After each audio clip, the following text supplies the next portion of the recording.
अच्छा, जब तुम्हारी इच्छा ही है कि मैं ही उपदेश करूं तो सुनो। सब शास्त्रों का सार तुम्हें बता रहा हूं कि हर समय नाम जप होना चाहिए। पकड़ते रहो, बहुत सुंदर सुंदर शिक्षाएं महाप्रभु ने दी। सब साधनों का सार है हर समय नाम जप होना चाहिए। पहला,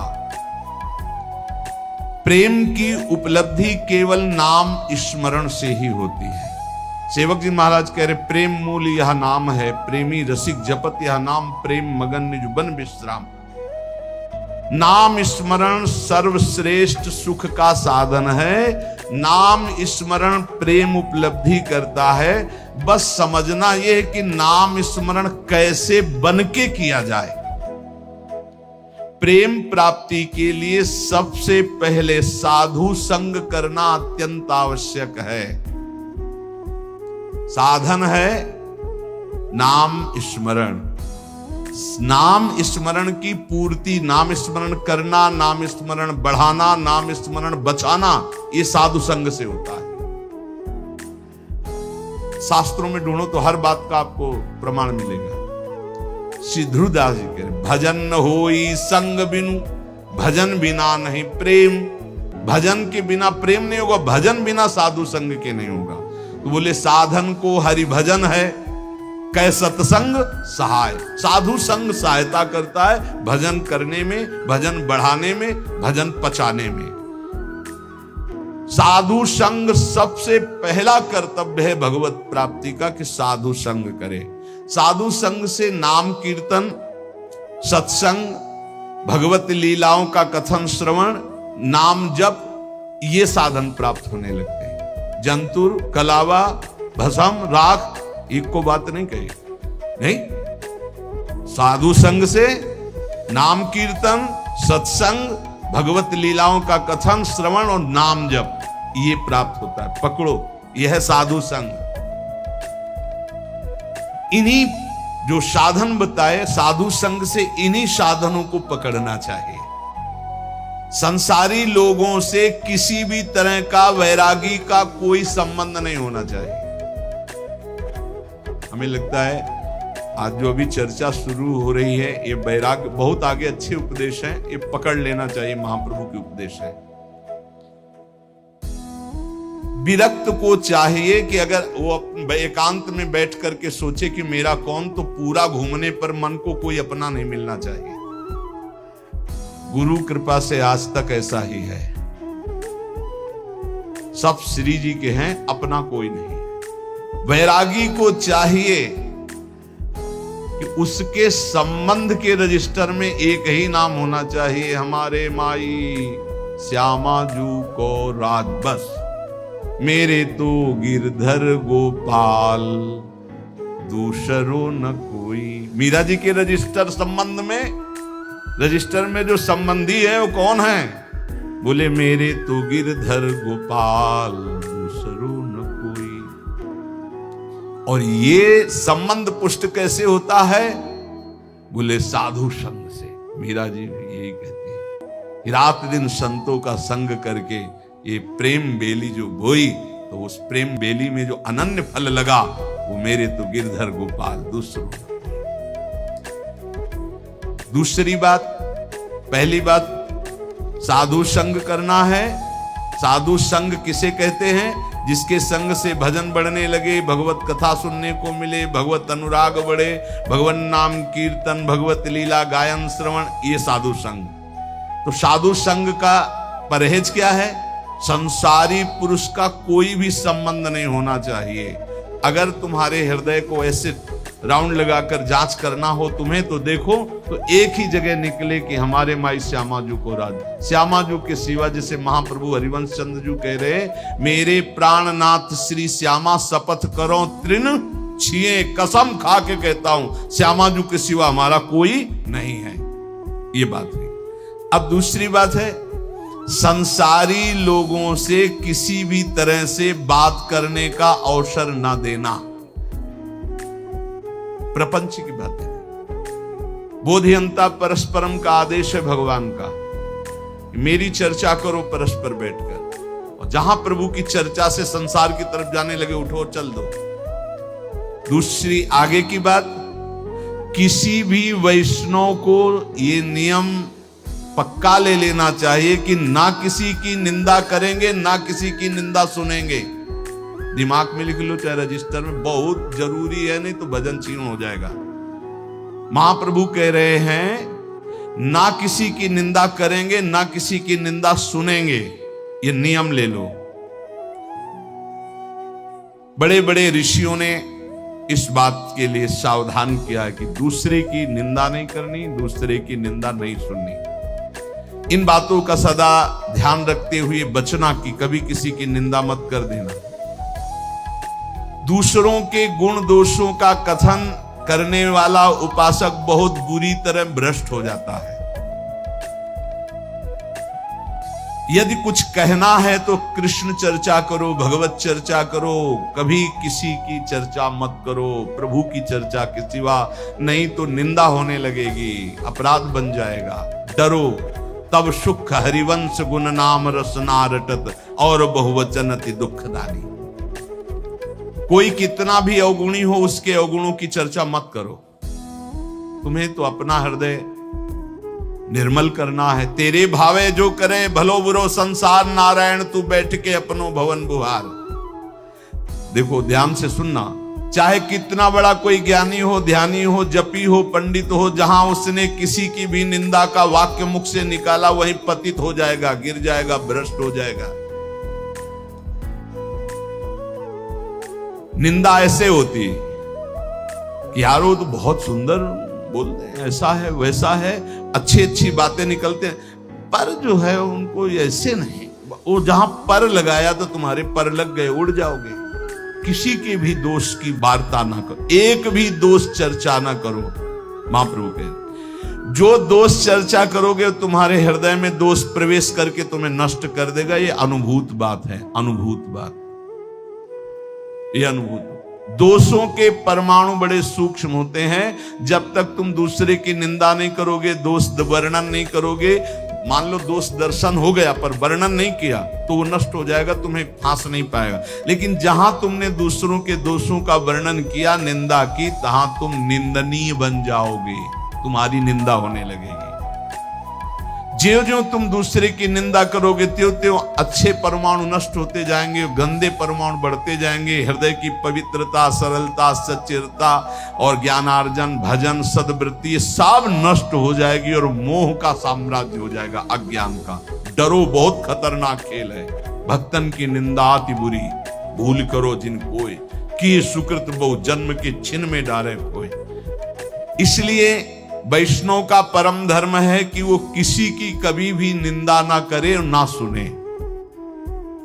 अदोषदर्शी वैष्णव होता है। सुनो, भगवत भक्त जो महात्मा है, भागवत है, साधु पुरुष है, उन्हीं के बीच में बैठो। ऐसे लोगों के बीच में मत बैठो जो एक दूसरे की निंदा करते हैं। ऐसे लोगों के बीच में मत बैठो जो मान प्रतिष्ठा की चाह रखते हैं, जो भोगों की चाह रखते हैं, जो काम तृष्णा वाले हैं। ऐसे लोगों का संग बिल्कुल मत करो। संगम त्यजेत मिथुन व्रतिनाम मुमुक्षु। विरक्त को चाहिए कि सदैव बच कर रहे ऐसे लोगों से, क्योंकि इनके परमाणु ऐसे होते हैं कि विरक्त की विरक्तता नष्ट हो जाएगी। इस वैराग्य के मार्ग में विषयी पुरुषों से बचना ऐसे बताया गया कि जैसे तुम्हारी गोद में सांप गिर जाए तो क्या करोगे? पहले झटकोगे, बाद में विचार होगा। ऐसे विषयी पुरुषों पर विचार करने की जरूरत, पहले झटको, दूरी हटो। अगर तुम वहां रहे तो सांप का जैसे काम है कि वो काटी लेगा, ऐसे विष चढ़ जाएगा, विषय रूपी विष चढ़ ही जाएगा पक्का।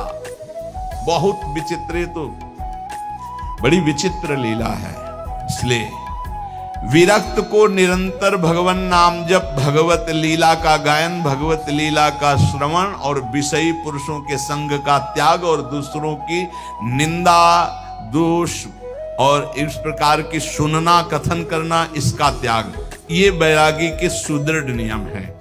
और सुनो, मैं तुम्हें वैष्णव के संक्षेप में मुख्य मुख्य धर्म बताता हूं। पहला, ग्राम्य कथा और भोग कथा एक कभी नहीं देखनी चाहिए, न सुननी चाहिए।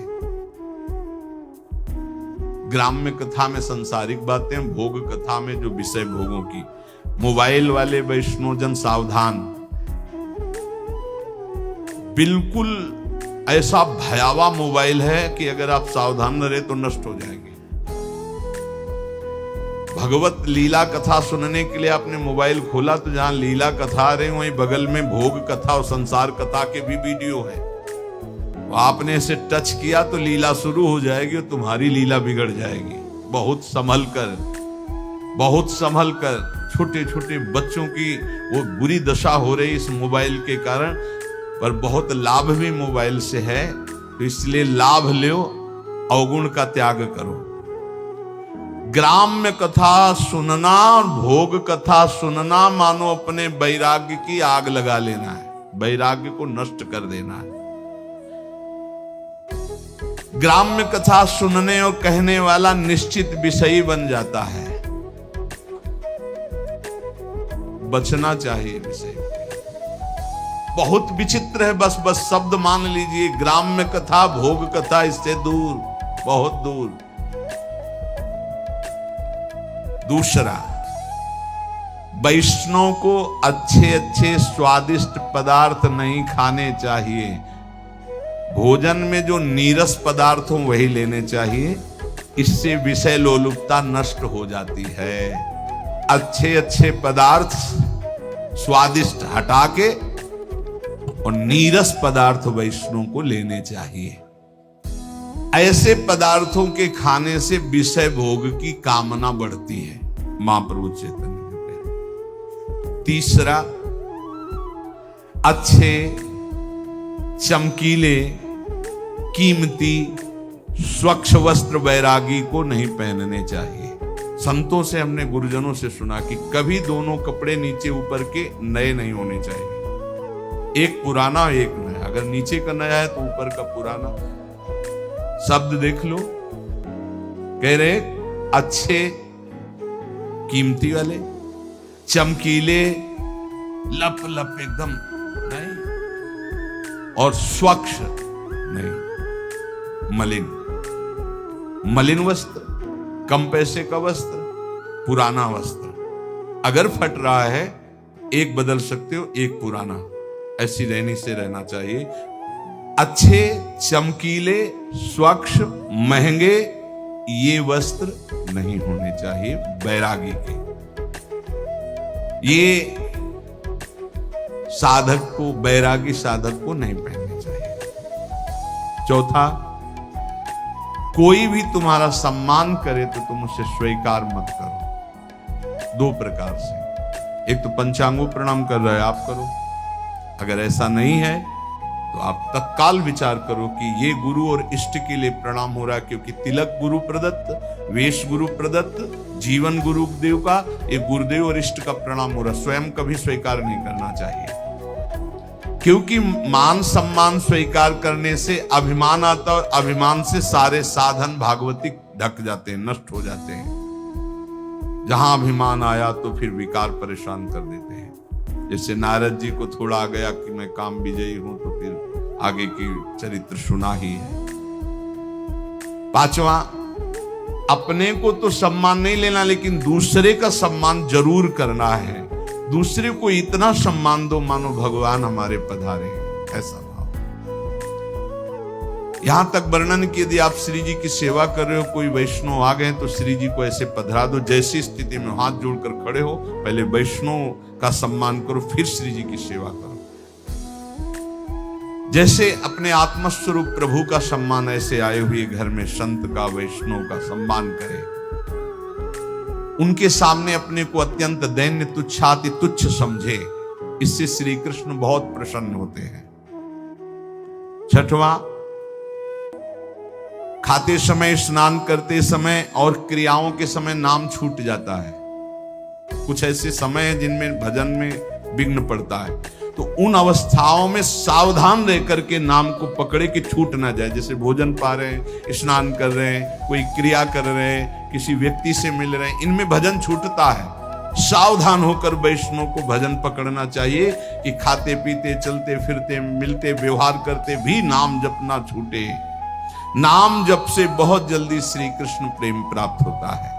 7वां, हर वैष्णव को प्रगट में ठाकुर जी विराजमान करने चाहिए।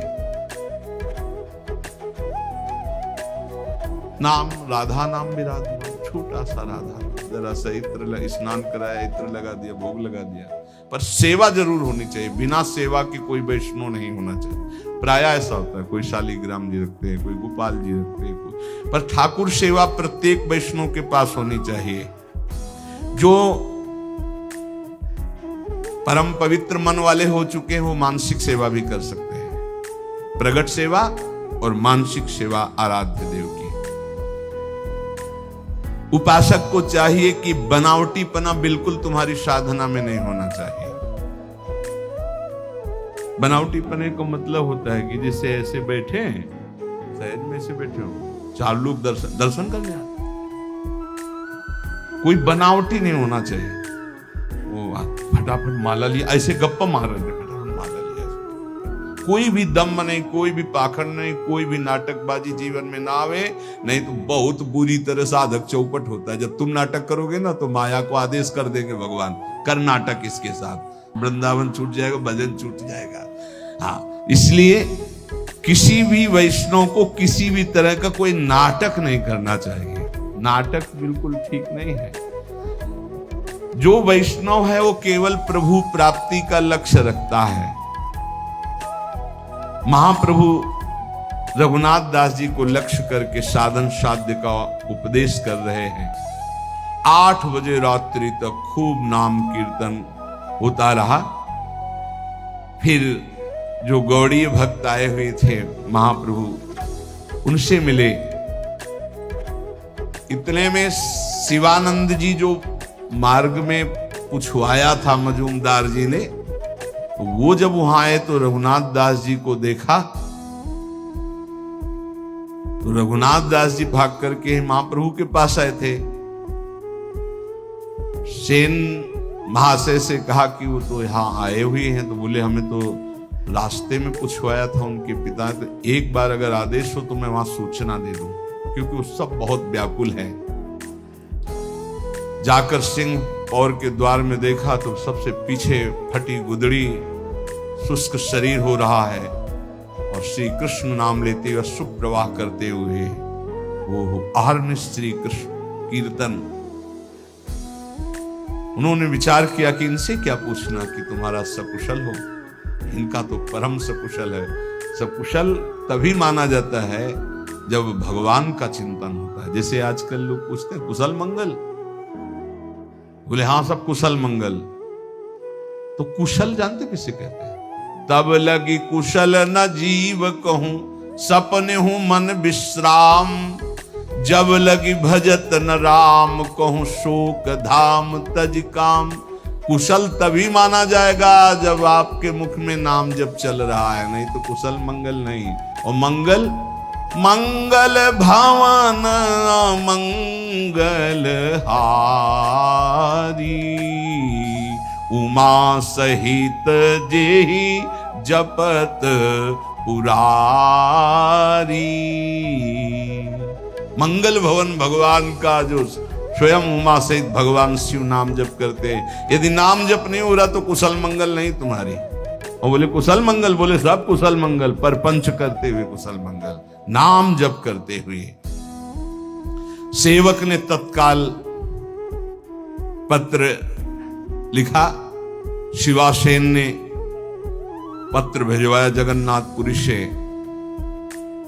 कि आपका पुत्र निश्चिंत रहिए, महाप्रभु की कृपा से यहां विराजमान है, पर जो स्थिति है वो तुम सह नहीं पाओगे। रघुनाथ दास सिंह पौर द्वार पर खड़े होकर भिक्षान जो मिलता है उसी को पाते हैं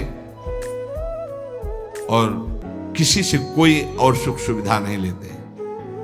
जब उनके माता पिता के पास पत्र पहुंचा तो हाय हाय मच गया कि अरबों खरबों की संपत्ति और बेटा भीख मांग रहा है सिंह पौर द्वार पे।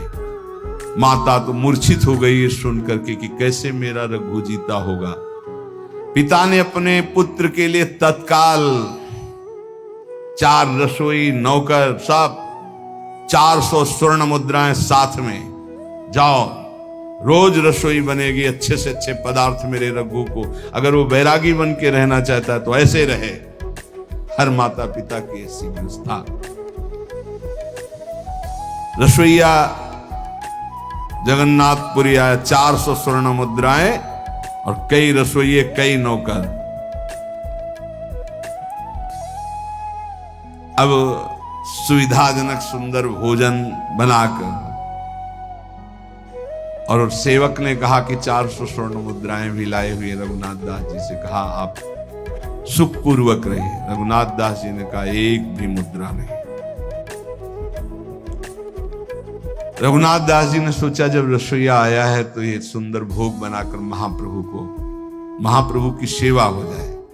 महाप्रभु से प्रार्थना की। महाप्रभु ने, उनके पिता परम वैष्णव हैं ये जानते हुए, थोड़ा प्रसाद स्वीकार किया। पर रघुनाथ दास जी प्रसाद वहीं पाते, सिंहपौर वाला जो मिलता, अपने पिता के द्वारा भेजी हुई सुविधा को नहीं। महाप्रभु की सेवा 8 दिन तक ये रसोईया बलाता। रघुनाथ दास जी ने फिर विचार किया कि महाप्रभु को ये सुख सुविधाएं पसंद नहीं। खुद उपदेश किया था, जब मैंने सब कुछ त्याग दिया है तो फिर मेरा कुछ है ही नहीं, तो मैं क्यों महाप्रभु की सेवा के लिए अपने पिता की संपत्ति का प्रयोग करूं। महाप्रभु तो हमारी प्रसन्नता के लिए स्वीकार करते हैं। 8वें दिन ही कहा रसोईया से अपने सभी उठाओ और वापस हो जाओ। अब वो तो बेचारे सेवक सब वापस कर। आप विचार करो कैसा वैराग्यमय जीवन है। प्रभु ने कहा स्वरूप ठीक किया रघुनाथ ने। ध्यान, ये विषयी लोगों का अन्न खाने से रजोगुण की वृद्धि होती है। उनके धन में ममता के परमाणु रहते हैं। महाप्रभु चैतन्य देव कह रहे हैं घर वालों के धन में ममता के परमाणु रहते हैं।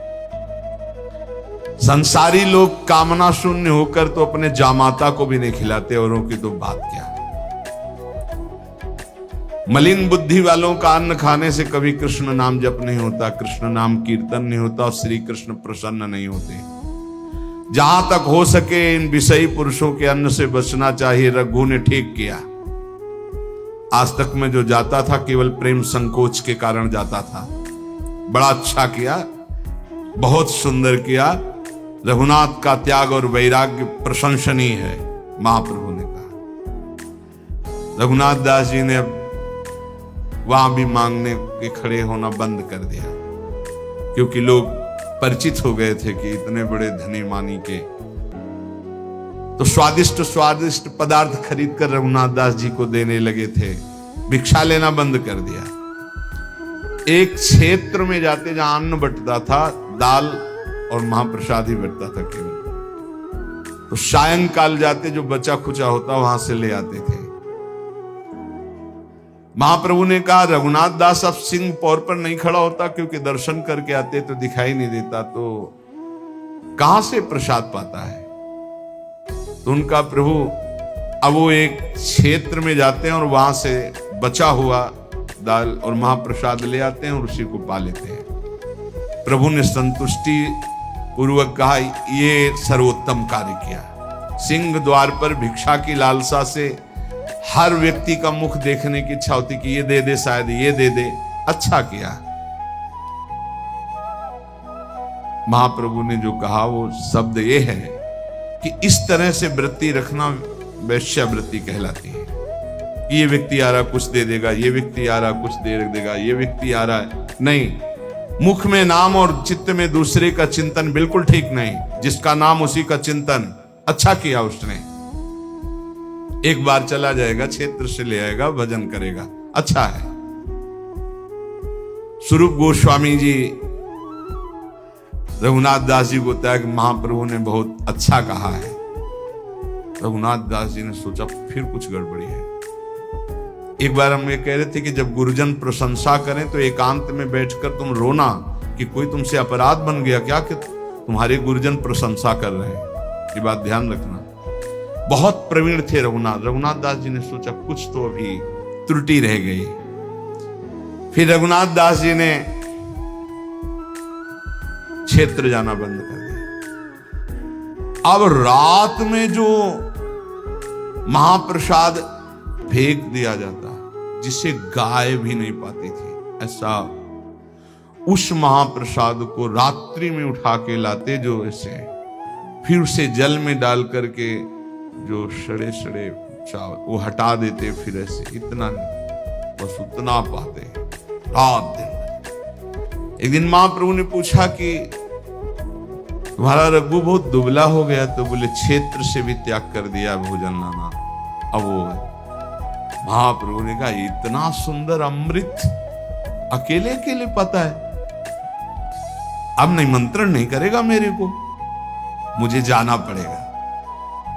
फटी गुदड़ी के सिवा कोई दूसरा कपड़ा नहीं, एक लंगोटी, फटी गुदड़ी और रात्रि में फेंका हुआ महाप्रसाद जो बिकता नहीं था, इसको शब्दों से उच्चारण नहीं कर सकते क्योंकि प्रसाद है, जो बिकता नहीं था, जो कोई पा नहीं सकता था, वो तो वहां की गाय आदि वो भी नहीं पाती थी, वो उठा के लाते।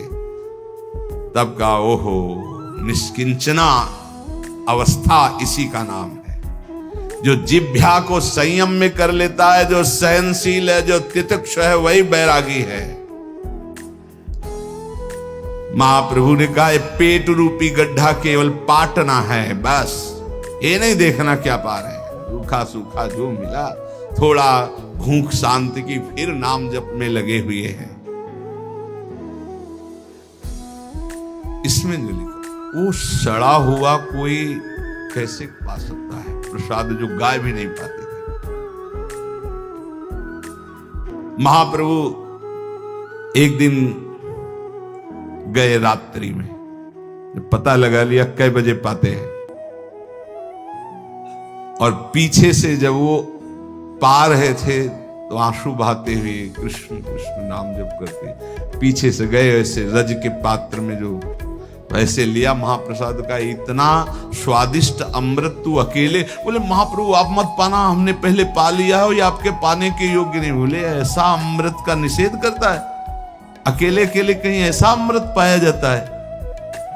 महाप्रभु आज मुझे श्री कृष्ण प्रेम प्राप्त होगा, क्योंकि ये रघुनाथ दास जी एकदम हाय हाय करने लगे, प्रभु रघुनाथ हमें शिकायत रहेगी कि तुमने ऐसे अमृत का निमंत्रण नहीं किया और हमको जबरदस्ती आके पाला पड़ा।